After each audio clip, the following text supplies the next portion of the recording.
Hi everybody, James Blacklaw's JB Commercial Finance. It is Wednesday the 3rd of March, about 1:30. I've just been watching Rishi Sunak, as I'm sure a lot of you have, deliver his budget.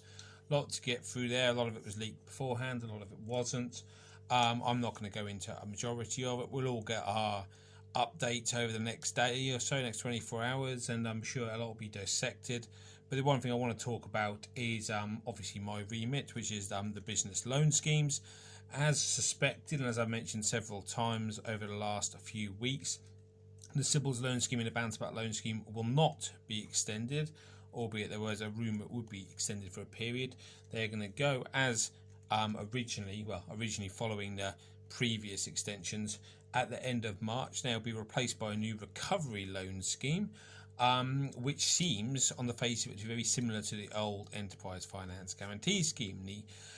This scheme is going to be from £25,000 to £10 million and is going to come with an 80% government guarantee. Now, previous EFG scheme, which I've mentioned several times in videos over the last year, was a 75% guarantee from the government, and that meant that there was an onus on the borrower to provide a guarantee, either for the whole lot or for part of it. And that also meant that any kind of future profitability had to be assessed in quite a lot of detail, because the loan would be paid back without a full government guarantee. So I see at this stage this not being dissimilar to the way that the Sybil's loan scheme has been administered, 80% government guarantee, with a full sort of lending assessment carried out, rather than it being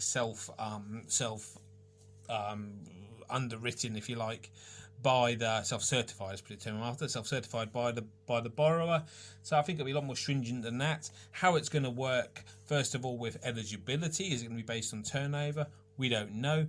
Who it's going to be rolled out with, which lenders are going to be involved. Will it just be the high street banks? It will be out to fintech lenders like Sybil's has? We don't know. How involved a guy like myself can be in it? We don't know. So lots to come out. I'm sure it'll come out in the next couple of days. But Sybil's and Bounce Back Loan are going at the end of March. So if you've got applications you want to make them now. Any other questions, let me know. Obviously, I'll be updating people as the new scheme comes out over the next few days. And that's all for now. Thanks a lot.